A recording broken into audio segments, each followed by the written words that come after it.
is CBS News Miami. Good afternoon, and thank you for joining us. I'm Najahe Sherman, and welcome to CBS News Miami's 4 p.m. Quickcast. Let's take a look at today's top stories. Off the top, several law enforcement agencies are teaming up.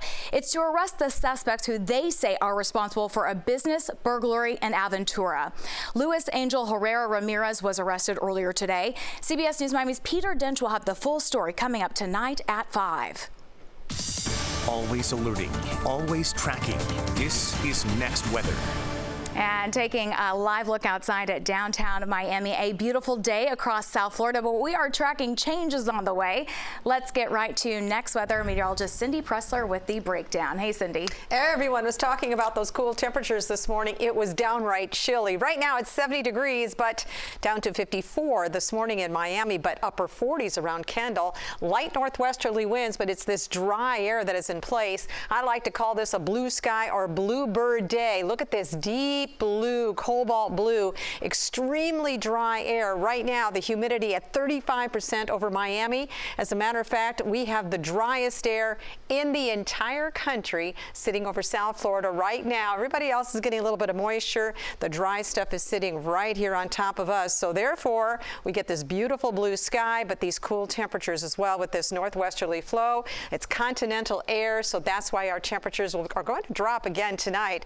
We're not going to see any cloud cover. Again, we'll stick with this northwesterly to northerly wind. At this point, 8 miles per hour, 12 mile per hour at Homestead, but we had a gust up to 18 miles per hour earlier today, but overall not too bad. You can't shake a stick at this one. This is a good one. So your forecast for late this afternoon into this evening, nothing but clear skies, but once the sun sets, those temperatures will drop quickly. So again, sleeves are a good idea. Take a jacket if you're heading out the door. Beautiful conditions again, but again, very chilly. Here's your lows. We're expecting 49 degrees in Weston tomorrow morning, so that's where you're going to find the coldest air away from the water over the interior. Light northwesterly winds. Plantation 51, Dania Beach down to 52 degrees. Miami should drop to about 53 under clear skies. Even Key Biscayne 54. So these temperatures are well below average for this time of the year. We're going to stick with the coolness again tomorrow night, and we'll take that into Thursday morning. But then we begin to warm up ahead of the next cold front. So our temperatures warm up before they drop again next week. Here's the cold front. That's going to come through as we head into, actually that's the one that went through, but cool again tomorrow morning, mild again tomorrow afternoon, but high pressure, that's going to move off to the east, and that will allow the next front to come in. This one will be moisture starved, so I think maybe a few light showers Saturday morning, and that's going to be about it. This is all the rain that we're going to see. Quick moving system moves through, so if you are participating in a very big event coming up this weekend, Dolphins Challenge Cancer. Temperatures will be nice and mild, but you're probably going to have to run through a few sprinkles or light showers in the morning on that race. So 73 tomorrow, 76 on Thursday, Friday 79 for the warmest day with that chance for showers coming up early on Saturday morning. Health alert. We are now hearing from the superintendent of Broward County Schools. There are more cases of measles at a local elementary school. CBS News Miami's Joan Murray has the very latest. We are at Manatee Bay Elementary in Weston, where there are now 5 confirmed cases of measles. Broward School Superintendent Dr. Peter Licata visited the school today. He said he wanted to thank the staff. He also mentioned that they have done a deep cleaning and replaced air filters. He said that about 200 kids did not come to school today, and 6 teachers were absent, a little higher number than usual. Licata said he has been in touch with the state to figure out what to do next, if there will be any next, depending on if the numbers keep going up. And here's what he had to say. Surgeon General of the state is communicating through his chief of staff. We do know that if cases rise, we met with executive cabinet this morning, my team. We're in position to provide additional academic needs. Shall students be able to have to stay home? That's a state decision.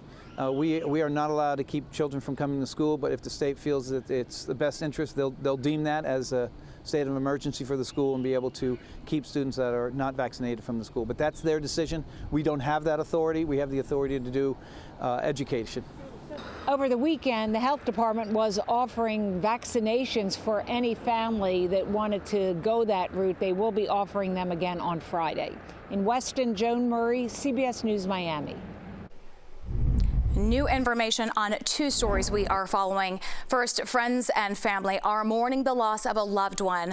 Police say the 12-year-old elementary school student who was struck by a car last week has died.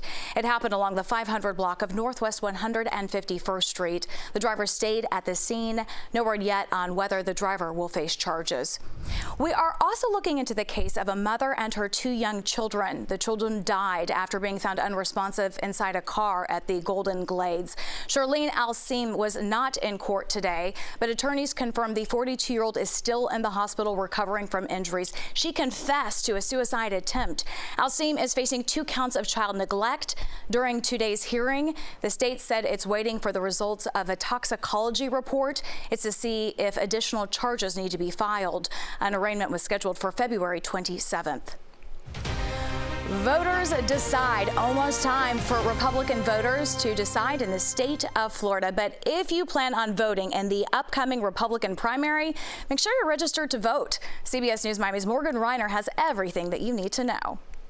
To register to vote or to change your party affiliation, the deadline is today, and you can do it online by submitting an application before midnight, or you can do it in person, but that has to be done before 5 p.m. Now, you had the option to do it by mail as well, but that had to be postmarked on or before today's date of February 20th. Once you've registered, when it comes to how to vote, if you choose to do so by mail, you must request a mail ballot by March 7th. You can request that mail ballot online. Now, vote by mail ballot requests have to be at the elections office by the deadline of March 7th. Even if it's postmarked beforehand, it does not matter. Filled out mail ballots must be at the elections office by 7 p.m. on Election Day, which is March 19th. Late ballots will not be counted under Florida law, even if it is postmarked before Election Day. The only exception is for military overseas. Election officials warned against taking too long to send in your mail ballot, as Florida law is strict unless you have a local election happening as well, like in Surfside and South Miami. This is the Republican presidential preference primary, meaning this election is only for registered Republicans. That's because the Democratic Party of Florida has chosen their nominee, which is Joe Biden, so no primary is necessary for that party, and there's no ballot content for the no party affiliates. The latest numbers show that there are over 5 million registered Republicans in Florida. That's 800,000 more than registered Democrats. In Doral, Morgan Reiner, CBS News, Miami. When we get back, millions of Americans on alert as a major storm pounds the West Coast. Coming up, the damage and concern going forward in California. Stay with us. Welcome back to CBS News Miami's 4 p.m. Quickcast. Millions of people are on alert for more flooding across the West. This latest round of heavy rain began Sunday. It dumped more than half a foot of rain in some places. CBS News Miami's Carter Evans reports. A new round of wet weather slammed into California Monday. We've been here since about 1960. Never had anything like this happen. In Sacramento, 2 people had to be rescued after their car got stuck in water. If it was a little flooded, I would have done it, but that is a lake. And we were on the ground in Santa Barbara when we came across a disturbing scene. A swiftwater rescue team is recovering a body from the water. It's not clear if this is a weather-related death. The body was found by one of our crew members, and it looks like it came down this stream. It's not uncommon for us to see these types of emergencies as water begins to recede. Chris Males is Santa Barbara Fire Chief. We're counting in the 6 to 7 inches of rain up in the foothills at this point. So all that water has to come downstream. It's been a historically rainy start to the year out west. In Santa Barbara, we've seen nearly 14 inches of rain since January. That's the 6th wettest start to the year on record. All this water even washed out a chunk of highway just outside San Jose. Los Angeles has already seen as much rainfall as it normally sees all year, raising the risk of landslides like the one that devastated this LA neighborhood 2 weeks ago. We know that the hills are saturated, though, so everybody's a little nervous. Now, the heaviest rain is supposed to move through the LA metro area today, bringing with it an increased risk of even more mudslides. The good news, we should see some of that SoCal sunshine tomorrow, drying up the area in time for the big cleanup. Carter Evans, CBS News, Los Angeles. Checking a bag on American Airlines now more expensive than other major U.S. airlines. The first check bag on almost all flights will now cost $40.